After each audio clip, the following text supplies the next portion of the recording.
un tout petit peu triste parce que du coup on est dimanche, le jour où la vidéo est tournée. Et c'est mon dernier jour de vacances. Je reprends demain. Je suis contente et en même temps un peu triste de reprendre parce que du coup une semaine ça a été trop court. J'ai pas eu le temps de totalement déconnecter. Quasiment tous les jours je me suis dit ah, faut que je regarde mon planning comment je travaille aujourd'hui alors que je travaillais pas du tout. Donc voilà, ça a été compliqué de déconnecter. Mais je suis contente parce que j'ai pu voir ma famille. On a vu la famille à mon chéri aussi. J'ai passé du temps avec ma soeur. Je suis allée au cinéma. J'ai rattrapé tout mon retard sur Netflix. Bon, j'ai pas encore tout pu voir, mais aujourd'hui, là, je vais me mettre sur le film Kingdom qui est sorti, qui est sur Netflix. Je vais, je pense, re-regarder deux, trois trucs que j'ai hâte de voir, parce que du coup, il y a le mois prochain, il y a un film qui sort que j'ai hâte de lire, de voir, pardon. Il y a Young Royal que j'ai regardé, que je vais re-regarder parce que j'adore cette série. Et en plus, mon chéri m'a dit que j'étais un peu folle parce que je la regarde en suédois. Je comprends rien, hein, mais du coup, je la regarde en suédois, mais j'adore. Donc voilà. Donc je vais re-regarder parce que je l'ai déjà vue, je vais la re-regarder parce que j'adore. Et je vais du coup vous présenter, du coup c'est la vidéo point lecture. Je vais vous faire un point sur tout ce que j'ai lu pendant les vacances. Je n'ai pas lu tout ce que j'avais prévu, mais pour une fois ça me dérange pas. D'habitude quand je fais une pile à lire, c'est l'un de mes plus gros défauts. Quand j'en fais une, je me force et vraiment je fais tout pour la finir alors que faut pas, c'est censé être vraiment un plaisir, mais je suis un tantinet perfectionniste là-dessus et quand je finis pas tout ce que je lis, j'ai l'impression d'avoir complètement échoué alors que c'est pas le cas. Et du coup là, c'était pendant les vacances, je m'étais fait une pile à lire, je m'étais fait une petite pile à lire en me disant vas-y mollo, mais du coup comme j'ai fait plein d'autres choses à côté, pour la première fois, ça me dérange pas de pas avoir tout lu, parce que du coup, je me suis vraiment éclatée. J'ai dormi, certes, mais j'ai vu tout ce que je voulais voir. J'ai vu toutes les personnes que j'aime. J'ai passé du temps avec mes chats, avec mes chéris. Vraiment, j'ai passé des très bonnes vacances. Et donc, du coup, c'est la première fois que, parce que je ne lis pas tout ce que j'avais prévu, ça ne me dérange pas. Donc, on est parti. On vous fait du coup un petit résumé de tout ce que j'ai lu. Alors du coup, on va commencer par celui-ci, comme un livre ouvert de Rhys Kessler. C'est Hugo Roman, la maison d'édition qui l'a sorti. Du coup, on va suivre l'histoire de Ashley, Ash plutôt. Elle préfère qu'on l'appelle comme ça. C'est une jeune fille qui est au lycée. C'est sa dernière année de lycée. Ses parents s'entendent extrêmement mal. Du coup, on va assister au divorce, à l'effet qu'il va avoir sur elle, mais aussi en fait, elle va prendre conscience de qui elle est réellement grâce à une professeure de littérature qui va lui aussi lui apprendre l'amour des mots qu'elle peut avoir. Et, mais surtout en fait que finalement elle s'est, on va dire, un peu bercée d'illusions jusque là, et en fait elle va se rendre compte que elle va tomber amoureuse de cette prof. La prof va mettre le haut là tout de suite, mais surtout en fait elle va lui faire comprendre vraiment qui elle est, et du coup on assiste tout le long du livre à cette prise de conscience. J'ai aimé le roman, mais j'ai pas eu de grand coup de cœur.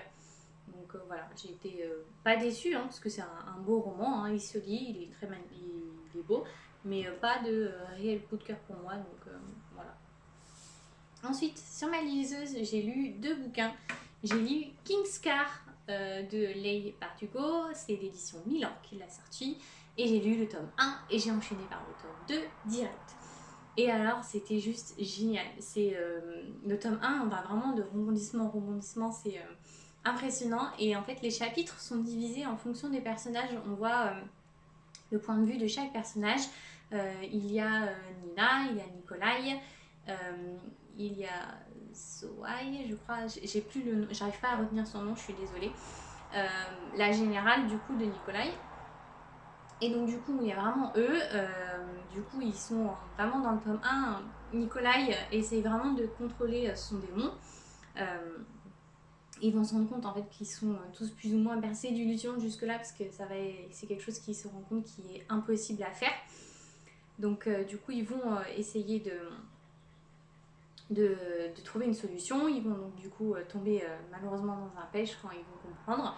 Du coup, il y a Nina, on va aussi la voir se reconstruire en quelque sorte et du coup prendre sous son aile une jeune fille et elle se rend compte que elle est vraiment comme elle et elle est cette jeune fille, même si elle a l'air de, de tout faire pour cacher ses pouvoirs, en fait, va vraiment et réellement au final apprendre à vivre avec et du coup faire en sorte que ses pouvoirs servent au bien commun. Voilà. Et donc la fin du tome 2-1 est impressionnante. On les quitte vraiment sur un moment, on va dire, décisif pour leur pays. Et du coup, j'ai renchaîné direct sur le 2 et là, on va de rebondissement en rebondissement. On a dans le tome 2, on a une partie de chapitre qui est aussi du coup dédiée au Darkling et ça m'a fait tout bizarre de voir en fait, on va dire l'intérieur de ses pensées, vraiment lui-même. Et même si c'est quelqu'un de monstrueux qui en fait est, on va dire, devenu comme ça à cause, en raison de son immortalité, c'est aussi quelqu'un qui est affreusement humain, ou du moins qui essaye de combattre cette humanité qu'il a en lui. Il la déteste royalement. Et c'est, on va dire, quelque chose de, pour moi en tout cas, qui m'a touchée quelque peu de pouvoir la voir, en fait, cette humanité en lui.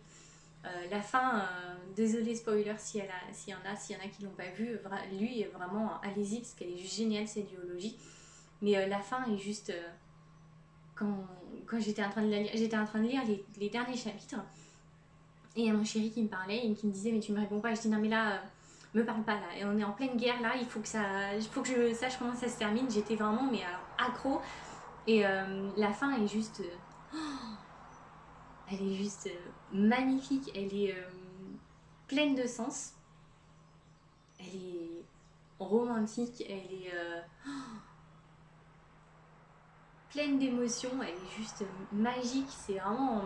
Quand j'ai lu la fin, quand je l'ai terminée, je me suis dit, mais waouh, s'il y a bien un truc que je ne m'attendais pas, c'est bien ça. Et j'étais alors impressionnée. Et la fin du roman est encore ouverte. Du coup, je ne sais pas si il y aura un tome 3. Pour le moment, j'ai regardé, j'ai pas trouvé. S'il y en a un, je serais contente et en même temps, je serais un tantinet en fait gênée parce que il y a de quoi faire encore parce que c'est un univers tellement riche que c'est impossible de s'arrêter.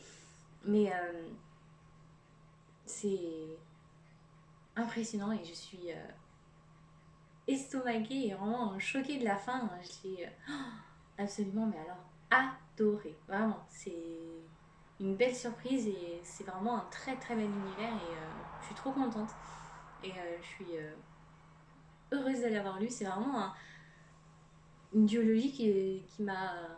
On passe tellement de rebondissement en rebondissement, il y a toujours de l'action en fait, et on se rend pas compte. Les bouquins doivent être assez gros, parce que du coup, comme c'est sur ma liseuse, je me suis pas rendu compte. Mais les bouquins doivent être assez gros, mais je pense que quand on lit en papier, on se rend pas compte. Les pages, elles doivent passer au fur et à mesure, tellement on est dedans, on ne doit pas se rendre compte de la quantité de pages qu'on lit. Et enfin, du coup, j'ai lu Mila Hunt de Ellie Anderson, excusez-moi, la maison d'édition c'est Albin Michel. Du coup, le roman est divisé en 3 parties. Au milieu du roman, on se rend compte qu'on a été quelque peu en fait piégé par l'auteur. Et alors quand j'ai lu et quand j'ai vu qu'on avait été piégé, j'ai eu un moment de réflexion. Ça m'a un tantinet coupé en fait dans ma lecture. Il a fallu que je reprenne 2-3 chapitres avant pour vraiment comprendre et bien sûr d'avoir tout suivi parce que ça m'a un peu dérangé pour être honnête. Mais une fois ce moment-là passé, en fait, j'ai lu la suite et alors la fin est, est juste impressionnante. C'est une fin un peu ouverte. Je sais pas du coup s'il y aura une suite. Pour moi, c'est pas nécessaire. J'aurais un peu peur de la suite du coup de ce qui pourrait s'y passer. J'aurais peur d'être déçue, je pense, parce que Le bouquin l'univers est génial, hein. Franchement, on suit du coup Mila qui a la capacité de s'introduire dans le cerveau d'une personne et de lui faire et tout ce qu'elle veut. Et donc du coup, à un moment donné, elle se fait kidnapper par le gouvernement qui veut utiliser ses pouvoirs pour mettre à mal la révolte rebelle qu'il y a de l'autre côté de la ville. Donc du coup, elle le fait parce que du coup, ils font des chantages au niveau de ses meilleurs amis, de sa famille. Du coup, elle accepte et elle va. Et en fait, en y allant, elle va se rendre compte que la cité qu'on lui a dépeinte en fait comme totalement rebelle et anarchique et en fait la plus égalitaire qu'elle ait connue, la plus démocrate de toutes. Et elle va avoir beaucoup de difficultés à créer et à faire sa mission, sauf qu'en fait au moment de sa mission elle va se rendre compte que elle n'est pas la seule à avoir ces pouvoirs là et du coup elle va s'allier à deux autres personnes qui ont ces pouvoirs là, sauf qu'au moment où elle arrive à se lier d'amitié à eux, l'expérience du coup elle prend fin et elle retourne dans la réalité, et quand elle retourne dans la réalité c'est là qu'ils lui disent qu'en fait ce qu'elle a vécu n'était pas réel. Du coup, ils veulent l'enfermer pour l'utiliser comme une arme, et en fait, elle va réussir à être libérée par un docteur qui lui dit d'aller chercher les jumeaux. Enfin, c'est vraiment expliqué comme ça a l'air d'être genre le gros bordel incompréhensible. Et c'est à ce moment-là où j'ai dû relire plusieurs chapitres, en fait, au moment où il lui explique que ce qu'elle avait vécu, c'était pas vrai. C'est là que j'ai dû arrêter. Je me suis dit, attends, qu'est-ce qui se passe? Du coup, j'ai relu quelques chapitres et je me suis remise dedans parce que c'est un roman que si on n'est pas pleinement dedans, genre si on lit à mon avis 2-3 livres à côté, on passe à côté et on suit plus, on se dit attends, j'ai loupé quelque chose.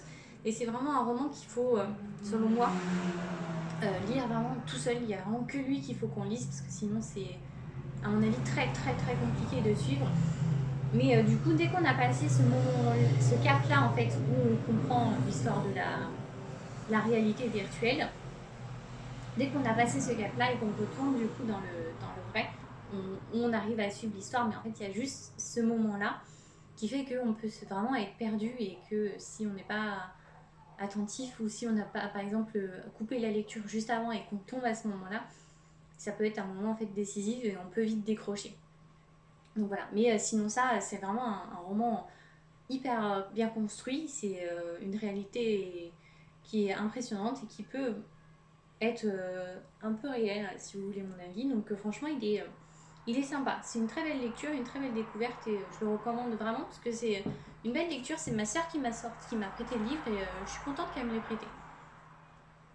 Et voilà, j'espère que ça vous a plu et n'hésitez pas à me dire si vous en avez lu des 4 que je vous ai dit, si vous les avez lus, si vous les avez aimés ou si au contraire vous les avez détestés, ce qui fait que vous avez aimé et ce qui fait que vous avez détesté.